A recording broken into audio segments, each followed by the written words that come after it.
kaikki ja tervetuloa kanavalleni. Tänään olisi ensimmäinen ja mielenkiintoinen unboxausvideo tulevaisuuden ajatellen, mutta näin alkuun haluan sanoa, että tämä ei ole kaupallinen yhteistyö. Joo, tällä videolla unboxataan tällainen DJI Osmo Action 4 kamera. Mä olen kuullut paljon hyvää tästä kamerasta ja olen todella innoissani nähdäkseni millaista kuvaa ja ominaisuuksia tää niin kuin antaa muunlaisessa käytössä. Mutta katsotaan mitä tämä pakkaus nyt todellisuudessaan pitää sisällään. Mielenkiintoista itsekin nähdä. No, ainakin kamerasta voisi huomaa ainakin heti sen, että on hyvän kokoinen ja yllättävän kevyt. Sitten mitäs muuta täällä tulee mukaan? Täältä tulee mukaan jonkin muotin lisätarvikkeita. Mitäs täältä nyt saadaan ensimmäisenä otettua? No, ainakin näyttäisi olevan USB-latausjohto siellä. Sitten jonkin sortin ilmeisesti joku pikakiinnitysruuvi. Sitten mitäs täältä nyt saadaan tämä paketti pyöriteltyä auki. Tuosta.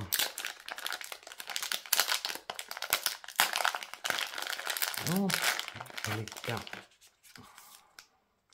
täällä on linssisuoja näyttäisi olevan. Sitten akku.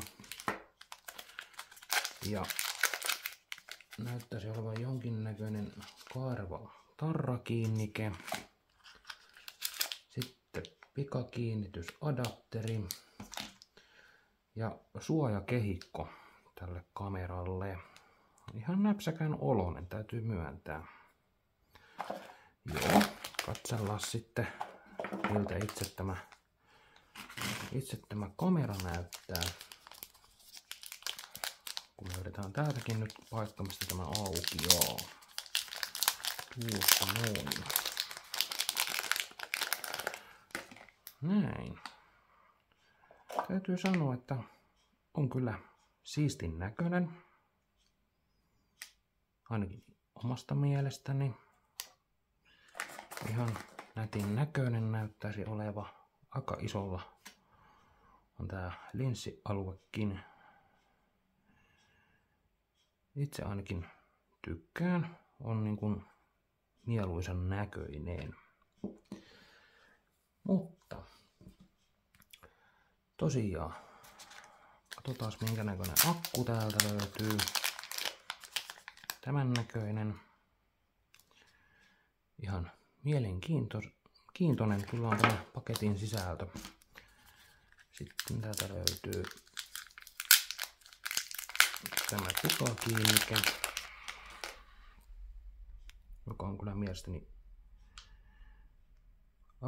aika hyvä tapaus tämmöisissä kameroissa. Saa äkkiä muuteltua tarvittaessa paikkoja, jos tarvitsee irrottaa. Sitten täältä löytyy tämä kaareva kiinnike tarralla. Joo. Ja täällä oli sitten näitä jotain linssisuojia, jota mä en nyt taida tässä tän suuremmin aukoa. Ja itse tietysti latausjohto USB-C:llä.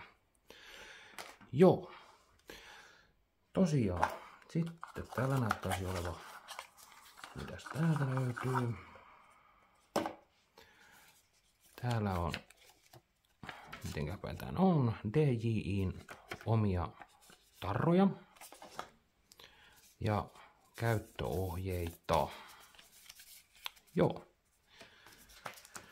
Eli mitä mä voisin tästä kamerasta nyt ensimmäisenä voisin niin kuin sanoa, että voisi ottaa semmoisen pienen pintaraapasun tämän ominaisuuksiin.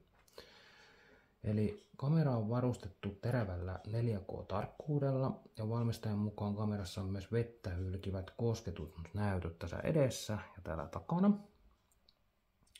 Ja se on veden kestävä jopa 18 metrin syvyyteen ilman suojakuoria. Ja niitähän tosiaan myydään erikseen. Sekä tää tallentaa videota jopa 2,5 tuntia kerrallaan. Ja tää akku latautuu jo pikalatauksella 0–80% noin 18 minuutissa, joka on niin kuin todella mun mielestä hyvä asia. Sitten kamera ja vissiin akkukin luulisi niin kestää jopa -20 asteen pakkaset, mikä on minusta hyvä ominaisuus myöskin. Varsinkin näitä pakkaskelejä, mitä tässä on ollut, niin on kyllä ihan mielestäni ihan hyödyllinenkin. Joo. Sitten kamera on myös erinomainen hämäräkuvaukseen sekä tässä on vissiinkin taisi olla 155 asteen näkökenttä, mikä tarjoaa erinomaisen kuvanlaadun 4K-videon tallennukseen ja enintään 120 kuvan sekuntinopeudella. Kamerassa on myös edistyksellinen värilämpötilaanturi, joka on mun käsittääkseni täällä, missä on tämä Aktion täällä. Täällä on semmoinen anturi tuossa O:n kohdalla. Eli se niin kun varmistaa todenmukaisen värinsävyt ulkona, sisällä tai jopa ihan veden allakin automaattisesti. Ja tämä kamera on myös tässä on niin monipuoliset vakaustoiminnot, eli poistaa tehokkaasti tärinän kaikkien suuntiin, mikä on myös mun mielestä todella hyvä ominaisuus. Sitten sisäänrakennettuja mikrofoneja. Tässä pitäisi olla 3 kappaleen, en nyt ole silleen vielä niin tietoinen. Tuossa ilmeisesti voisi olla päällä 1, mutta en tiedä sen tarkemmin, ainakin niin kuin, mitä mä nyt tuotteesta olen lukenut, niin on. Sitten seuraavaksi olisi, että tallentaa selkeää stereoääntä. Ja sitten tässä on edistynyt kohinan vaimennus ja parantavaa äänenlaantua jopa tuulista tai nopeasti niin kuin liikkuvissa tilanteissa. Että tämmöistä mä nyt osaan tästä äkkiseltään sanoa itse. Ja tosiaan ei niinku, en voi sanoa tällä äkkiseltään niinku mitään huonoa tästä kamerasta. Ainakaan mulla ei tullut tietoon, että olisi jotain huonoa. Joo, mut hei. Mä laitan tohon alas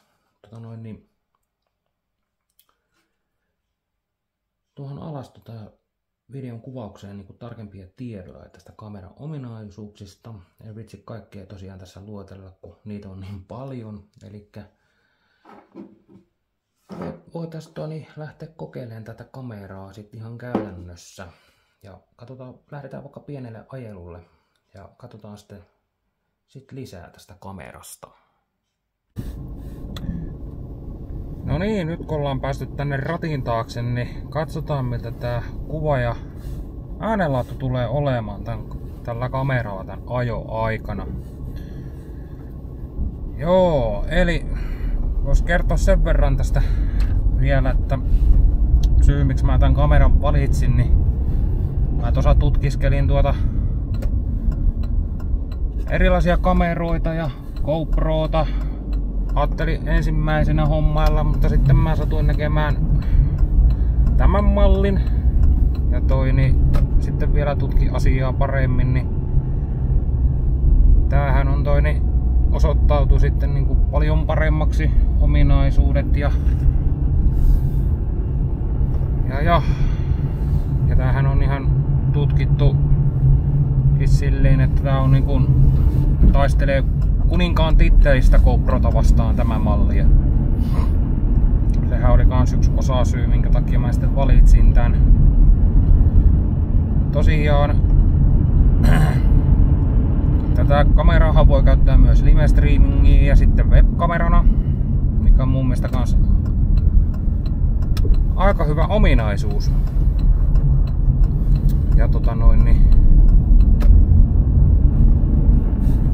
akun kestohan tällä on kans ihan hyvä. Ainakin olettaisin ja on niin mainostettukin, että tässä on Lipo 1770 mAh tunnin akku. Ja akun täyteen lataaminen kestää noin tunnin. Mikä on sinänsä kans ihan hyvä, jos niin kun pystyy varaamaan tunnin. Ei välttämättä tarvitse lisää akkujakaan. Itsellä ainakaan ei ole ajatusta siihen, että voisi ottaa. Ja tosiaan painoakin kameralla on noin 145 grammaa valmistajan mukaan, mutta sitten itse siinä mielenkiinnosta punnailin, niin painokin gramman enemmän. Eli 146 grammaa, mutta sehän nyt ei paljon ole. Ja myös hyvänä ominaisuus on se, että kamerassahan on magneetti, että sen saa vaikka kiinnittää ihan mihin tahansa rautaan, esimerkiksi vaikka valotolppaan. Ja tällä kamerallahan voi vielä lisäksi kuvata pystyvideoa.